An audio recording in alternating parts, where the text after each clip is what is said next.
दोस्तों, हम अपने जीवन में हमेशा अपने मन को लेकर परेशान रहते हैं। हम यह सोचते हैं कि हमारा मन भला शांत कैसे होगा। हमारे मन में तो तरह तरह के विचार चल रहे हैं। हम काम कुछ और करना चाहते हैं, लेकिन हमारा मन हमसे कुछ और ही काम करवा लेता है। इससे पहले कि आप अपने मन को शांत करने का प्रयास करें, यह जानना जरूरी है कि मन का व्यवहार शांत होने वाला है ही नहीं। अगर मन शांत होने वाला हो सकता तो इस दुनिया में सभी के मन शांत हो गए होते और हर कोई अपना जीवन सुखी सुखी बिता रहा होता। फिर ना तो कोई हंगामा होता और ना ही किसी तरह की कोई तकलीफ। सभी का जीवन खुशी खुशी बीत रहा होता। फिर ना तो आप और ना ही मैं पैसे कमाने के पीछे भाग रहे होते। समस्या तो यह है कि हम ज्यादा से ज्यादा चीजें इकट्ठा करना चाहते हैं, क्योंकि हमें लगता है कि हमारे पास जितनी ज्यादा चीजें होंगी हम उतना ही सुखी रहेंगे। लेकिन वास्तविकता तो यही है कि बाहर की किसी भी चीज में कोई सुख नहीं है और ना ही उनमें कोई दुख है। और यही कारण है कि जब हम किसी चीज के पीछे भाग रहे होते हैं, जब हम कोई चीज पाना चाहते हैं तो उसे पाकर हमें पल भर के लिए खुशी तो मिलती है, लेकिन बाद में हम उस खुशी का एहसास नहीं कर पाते। वो खुशी दुख में परिवर्तित हो जाती है और इसी प्रकार से हम एक चीज से दूसरी चीज, दूसरी से तीसरी चीज के पीछे लगातार भागते रहते हैं, क्योंकि हमें ऐसा ही लगता है कि यदि हम वह चीज पा लेंगे तो हम सुखी हो जाएंगे। लेकिन वास्तविकता में वही सुख हमारे दुख का कारण बन जाता है, जिस कारण हमारा मन बेचैन रहने लगता है। हम उस चीज को पाने के लिए तरह तरह के उपाय करते हैं, जिसका कारण हमारा मन और भी बेचैन होने लगता है और यह बेचैनी धीरे धीरे चिंता का रूप ले लेती है और हमारा मन पूरी तरह से अशांत हो जाता है। हमें कुछ भी अच्छा नहीं लगता। हमें लगता है कि जो कुछ हमने मांगा था उसका उल्टा हो रहा है। सब कुछ हमारे विपरीत जा रहा है और फिर हम अपने मन को शांत करने के लिए ध्यान करना शुरू करते हैं, क्योंकि एक ध्यान ही वह मार्ग है जो हमें ज्ञान की ओर ले जाता है। वह हमें यह बताता है कि बाहर किसी भी चीज में कोई सुख नहीं है और ना ही दुख है। दुख और सुख तो हमारे मन का भ्रम है। यह हमारे मन की एक उपज है, जिसके लालच में हमारा मन हमें यहाँ वहाँ भगाता रहता है। जैसे कि महीनों से भूखे एक भिखारी को अगर एक सूखी रोटी भी मिल जाए तो वह उसके लिए सुख है, वह उसके लिए अमृत है। और ठीक उसी के विपरीत यदि किसी धनवान के घर पर 56 प्रकार के भोग भी बन जाए, तब भी वह उसे खाकर तो दुखी ही रहेगा। यह तो उनकी मन स्थिति पर निर्भर करता है। इसे और अच्छे से समझने के लिए आज की जो कहानी मैं आपको सुनाने जा रहा हूँ, इस कहानी के माध्यम से आप यह समझ पाएंगे कि हमारे मन की स्थिति क्या है और हम इसे कैसे नियंत्रित कर सकते हैं। तो चलिए बिना किसी देरी की कहानी शुरू करते हैं। एक समय की बात है। एक गांव में एक युवक रहता था, जिसका मन बहुत ही अशांत रहता था। वह हमेशा तनाव में रहता था। वो अपने मन को शांत करना चाहता था, लेकिन उसे कोई भी उपाय नजर नहीं आ रहे थे। उसके जीवन में कई प्रकार के दुख थे, जिनके कारण वह हमेशा तकलीफ में रहता, तनाव में रहता। एक दिन उसे पता चला कि उसके गांव में एक बौद्ध भिक्षु आए हुए हैं, जो सभी को दुख और सुख पर उपदेश दे रहे हैं। वह युवक तुरंत ही घर से निकला और उनके आश्रम जा पहुंचा। वहां पर पहुंचने के बाद उस युवक ने देखा कि वह बौद्ध भिक्षु सभी गांव वालों को उपदेश दे रहे थे। बौद्ध भिक्षु कह रहे थे कि सभी के जीवन में कोई ना कोई सुख और दुख तो आता ही रहता है, जिस कारण हमारा मन बहुत अशांत रहता है और एक अशांत मन इस दुनिया का कोई भी सुख नहीं ले सकता। फिर चाहे उसे पूरी दुनिया की धन दौलत ही क्यों ना मिल जाए, वह उसे पाकर भी दुखी ही रहेगा। परंतु जिस व्यक्ति का मन शांत है, उसके पास चाहे कुछ भी हो या ना हो, वह हर छोटे पल का आनंद ले सकता है। वो हर पल को खुशी खुशी जी सकता है, इस दुनिया का और इस जीवन का परम सुख भी प्राप्त कर सकता है। इतना कहकर उन बौद्ध भिक्षु ने अपना प्रवचन समाप्त कर दिया और वापस आश्रम की ओर लौट गए। युवक भी उनके पीछे पीछे आश्रम पहुंच गया और इस युवक ने उन बौद्ध भिक्षु से कहा, हे गुरुवर, अभी कुछ देर पहले आप उपदेश दे रहे थे कि एक शांत मन हर पल का आनंद ले पाता है, हर पल को सूखी सूखी जी पाता है। लेकिन इस दुनिया में सभी के पास मन है और सभी के मन अशांत है, तो ऐसे में भला अपने जीवन को कोई सुखी सुखी कैसे जी सकता है। इस दुनिया में शांत मन किसी के पास नहीं, मेरे पास भी एक ही मन है और वह भी शांत नहीं है। गुरुवर, क्या आप बता सकते हैं कि मैं अपने इस मन को कैसे शांत करूं? तभी बौद्ध भिक्षु ने उस युवक को ध्यान के बारे में समझाया, ध्यान के फायदे बताए और उसे कहा, बेटा, ध्यान करने से हमारा मन शांत हो जाता है। हम विचारों के दलदल से बाहर आने लगते हैं और इस कारण हमारे जीवन में सुख उत्पन्न होने लगता है। यदि तुम भी अपने जीवन में सुखी होना चाहते हो, अपने मन के इन विचारों के दलदल से बाहर निकलना चाहते हो, तो तुम्हें ध्यान करना चाहिए। तुम्हें ध्यान का अभ्यास करना चाहिए, क्योंकि यही वह मार्ग है जो तुम्हारे मन को शांत कर सकता है और तुम्हें सही राह पर ला सकता है। उस युवक ने उन बौद्ध भिक्षु की बात मान ली। उस युवक ने उन बौद्ध भिक्षु को प्रणाम किया और वापस घर चला गया। घर पहुंचने के बाद उसने ध्यान करना शुरू किया। वह रात भर ध्यान करता रहा, लेकिन उससे उसे कोई लाभ नहीं हुआ। इस कारण वह अगली सुबह फिर से उन बौद्ध भिक्षु के पास पहुंचा और उन बौद्ध भिक्षु से कहता है, गुरुवर, आपके कहे अनुसार मैंने रात भर ध्यान किया है, लेकिन उससे मुझे कोई लाभ नहीं हुआ।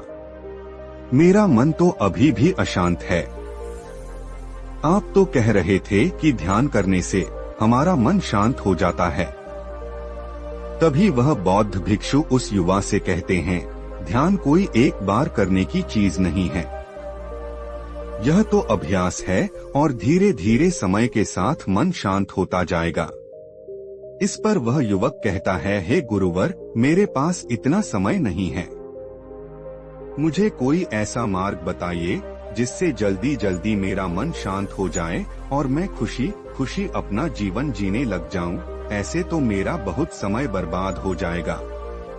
मुझे कुछ ऐसा बताइए गुरुदेव, जिससे मेरा मन आज के आज और अभी शांत हो जाए, जिससे मैं सुख की अनुभूति कर पाऊं, मुझे सुकून मिले। उस युवक की यह बात सुनकर बौद्ध भिक्षु मुस्कुराने लगे। उन्होंने उस युवक से कहा, बेटा, मेरे पास तुम्हारे लिए कुछ ऐसा है जिससे तुम्हारा मन अभी के अभी शांत हो जाएगा। इतना कहकर वह बौद्ध भिक्षु अपने आश्रम में गए और अंदर से एक घड़ा लेकर आए और उस युवक को थमाते हुए कहते हैं, जाओ और पास की बह रही उस नदी से इस घड़े में पानी भरकर लाओ। उन बौद्ध भिक्षु के इतना कहने के बाद उस युवक ने वह घड़ा हाथ में ले लिया और नदी की तरफ जाने लगा। उसके बाद मन ही मन सोच रहा था कि लगता है यह गुरु पागल हैं, इन्हें कुछ नहीं पता। भला ये घड़ा मेरे जीवन में शांति कैसे ला सकता है? यह मेरे मन को शांत कैसे कर सकता है? लेकिन उसके पास और कोई रास्ता नहीं था, जिसके कारण उसने घड़ा लिया और पास वाली नदी के पास पहुंच गया। उसने उस नदी में से उस घड़े में पानी भरना शुरू किया। लेकिन जैसे ही उस व्यक्ति ने उस घड़े को नदी से बाहर निकाला, तो उस युवक ने देखा कि उस घड़े के चारों ओर छोटे छोटे छेद हैं, जिससे पानी तेजी से बाहर की ओर निकल रहा था। उसने लगातार कई बार प्रयास किए, लेकिन काफी बार कोशिश करने के बाद भी वह उस घड़े को पूरा नहीं भर पाया और थक हार कर उन बौद्ध भिक्षु के पास वापस लौटा और क्रोधित होकर कहता है, गुरुवर, आपने यह कैसा घड़ा दिया है? इसके चारों तरफ तो छेद है। भला मैं इसमें पानी कैसे भरकर ला सकता हूँ? जब भी मैं पानी भरता हूँ, इस घड़े के छेदों से सारे पानी बाहर निकल जाते हैं। इस घड़े को मैं पूरा नहीं भर सकता। तभी वह बौद्ध भिक्षु उस युवक को शांत कराते हुए कहते हैं, बेटा शांत हो जाओ, तुम्हें तुम्हारे प्रश्न का जवाब ही तो दे रहा हूँ, और यदि तुम क्रोधित अवस्था में इस जवाब को सुनोगे तो इसे समझना तुम्हारे लिए मुश्किल हो जाएगा। इसलिए शांत हो जाओ और मेरी बात समझने का प्रयास करो। ये जो घड़ा मैंने तुम्हें दिया है, इसे अपना मन समझो, और मन केवल दो ही प्रकार से शांत हो सकता है। पहला ये कि तुम उसे लबालब पूरा भर दो और उसमें कुछ भी और आने जाने की जगह ना बचे। क्या तुम इस घड़े को इस प्रकार भर सकते हो? इस पर वह युवक कहता है, हे गुरुवर, मैं इस घड़े को लबालब नहीं भर सकता, क्योंकि जब भी मैं इसमें पानी भरता हूँ, सारा पानी तो छेद से बाहर निकल जाता है। तभी वह बौद्ध भिक्षु उस युवक से कहते हैं, ठीक इसी तरह हम भी अपने मन को कभी नहीं भर सकते। हम जितना इसमें डालते जाएंगे, वह सब कुछ हमारे शरीर के द्वारा बाहर आता रहेगा। फिर चाहे वह क्रोध हो, प्रेम हो या फिर दया, हम जो भी अपने अंदर आने देते हैं, वही हमारे अंदर से बाहर भी आता है। और इसीलिए मैंने तुम्हें छेदों वाला घड़ा दिया, क्योंकि ये हमारी मन के जैसा ही है। और जब हम इस मन को बस भरना चाहते हैं, तब तुम अपना समय बेकार कर रहे हो। क्या तुम्हें एक पल के लिए भी ये नहीं सोचा कि इसी प्रकार तो तुम अपने मन को भरने में भी लगे हुए हो? क्या इससे तुम्हारा समय बर्बाद नहीं हो रहा? क्या इससे तुम्हारा जीवन बर्बाद नहीं हो रहा? क्योंकि जिस भी चीज से तुम अपने मन को भरोगे, वह तो बाहर निकल ही जाएगी। उस युवक को अपनी गलती का एहसास हुआ। वह तुरंत उन बौद्ध भिक्षु के चरणों में गिर गया और उन बौद्ध भिक्षु से कहता है, गुरुवर, आपने सच कहा। मैंने कभी भी इसके बारे में नहीं सोचा कि मैं अपना जीवन अपने आप ही बर्बाद कर रहा था। ठीक है, मैं तो इस बात से अनजान था, लेकिन आज आपने मेरी आंखें खोल दी।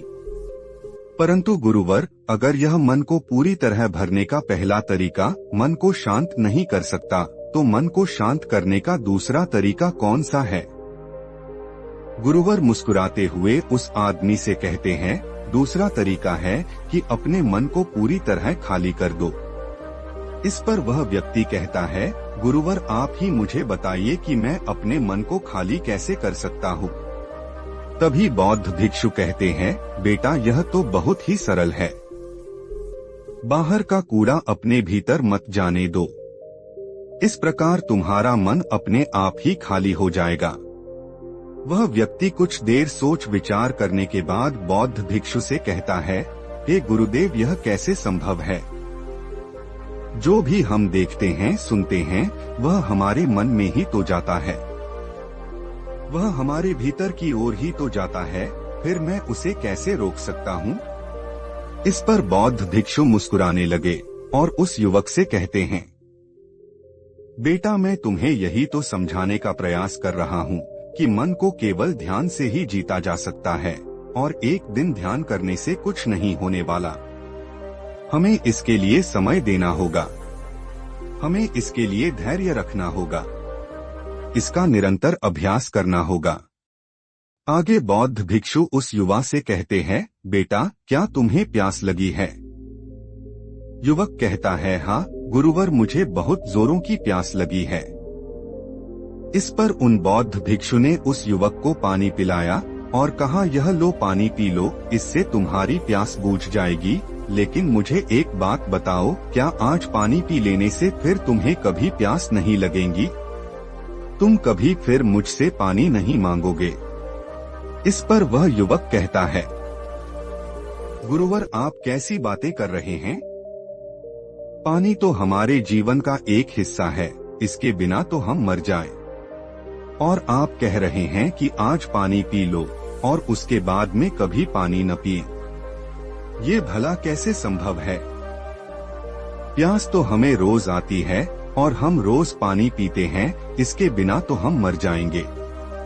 तभी बौद्ध भिक्षु मुस्कुराते हुए उस युवक से कहते हैं, ठीक इसी प्रकार एक दिन के ध्यान से हमारा मन शांत नहीं हो सकता। उसे भी रोज भूख लगती है और उसे रोज रोज हमें आहार भी देना पड़ता है।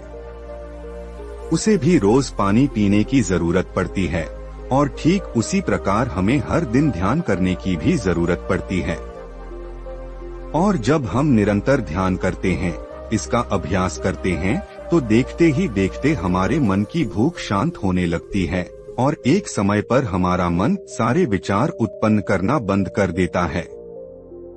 तब वह बाहर से कुछ भी ग्रहण नहीं कर पाता और जो कोई भी विचार हमारे भीतर है, वह सारे विचार देखते ही देखते समाप्त हो जाते हैं और इसी प्रकार धीरे धीरे हमारा मन शांत होने लगता है।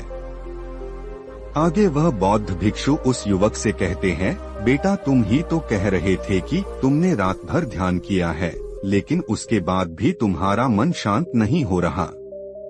बेटा तुम चाहो तो 1 घंटे के लिए ध्यान कर सकते हो, चाहो तो पूरा दिन भर तुम ध्यान करो, लेकिन इसका लाभ भी तुम्हें उतना ही मिलेगा। अर्थात मान लो तुम 1 दिन के लिए ध्यान करते हो तो इससे तुम्हारे मन को भी शांति केवल कुछ समय के लिए ही मिलेगी। ये हो सकता है कि वह 1 घंटे के लिए शांत रहे या फिर केवल कुछ क्षणों के लिए, लेकिन वह शांत अवश्य होगा। लेकिन जैसे ही उसे फिर से भूख लगेगी, वह फिर से अशांत हो जाएगा और फिर से यहाँ वहाँ भागने लगेगा और वह अपने विचारों की तलाश में आगे बढ़ेगा, क्योंकि उसे भी तो भूख लगी है, उसे भी तो खाना चाहिए, उसे भी तो पानी चाहिए। जैसे कि जब तुम्हें भूख लगती है, तुम शांत हो जाते हो क्योंकि तुम्हें भोजन चाहिए, पानी चाहिए, ताकि तुम अपने पेट की भूख को मिटा सकें और तुम्हें शांति मिले। इस पर वह युवक कहता है, आप सत्य कहते हैं, मैं ही गलत था, मेरी ही गलती है। मैं अपने मन को अवश्य शांत करके रहूंगा, फिर चाहे इसके लिए मुझे कितना भी समय क्यों न लग जाए, मैं भी उस सुख को प्राप्त करके ही रहूंगा।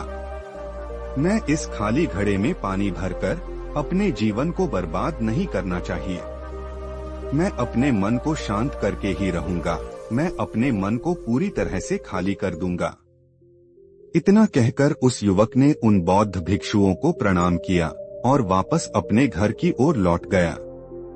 दोस्तों, हम लोगों के जीवन में भी कई प्रकार की समस्याएं हैं और हम उन समस्याओं का समाधान करना चाहते हैं, और अंत में हमें जो मार्ग मिलता है वह ध्यान है। हम ध्यान तो करना चाहते हैं, लेकिन हम उसके परिणाम को तुरंत पाना चाहते हैं। जब हम शुरू में ध्यान करते हैं तो हमें उसका कुछ भी लाभ नहीं मिलता और हमें लगता है कि यह व्यर्थ है, इससे हमें कोई भी फायदा नहीं होने वाला, क्योंकि हमें तो सब कुछ जल्दी जल्दी चाहिए। लेकिन वास्तविकता तो यही है कि ध्यान सब्र और समय मांगता है और साथ ही उसे शांति भी चाहिए। परंतु हम इतने अशांत हैं कि हमारे भीतर ये तीनों चीजें नहीं हैं। इसीलिए अपने भीतर धैर्य पैदा करें। जब आपके भीतर धैर्य पैदा होगा, तभी आप सब्र, समय और शांति के महत्व को समझ पाएंगे, और फिर आपका समय चाहे कैसा भी क्यों ना चल रहा हो, आप हर समय खुश रहना सीख जाएंगे। अगर आपका मन अशांत है तो यह किसी और के हाथों में नहीं है कि वह आपके मन को शांत कर सके। ये तो आपके हाथों में है कि आप अपने मन को किस प्रकार और कितनी देर तक के लिए शांत कर सकते हैं। दोस्तों, आपने आज के इस वीडियो से क्या सीखा वह मुझे आप कमेंट में बता सकते हैं। इसी के साथ में उम्मीद है कि आपको आज की वीडियो पसंद आई होगी, तो इस वीडियो को उस इंसान को शेयर करें। वैसे दोस्तों, अगर आपको यह वीडियो अच्छी लगी तो इसे लाइक करके हमारे चैनल को सब्सक्राइब जरूर करें। मिलते हैं अगली वीडियो में, तब तक अपना ख्याल रखिए। नमो बुद्धाय।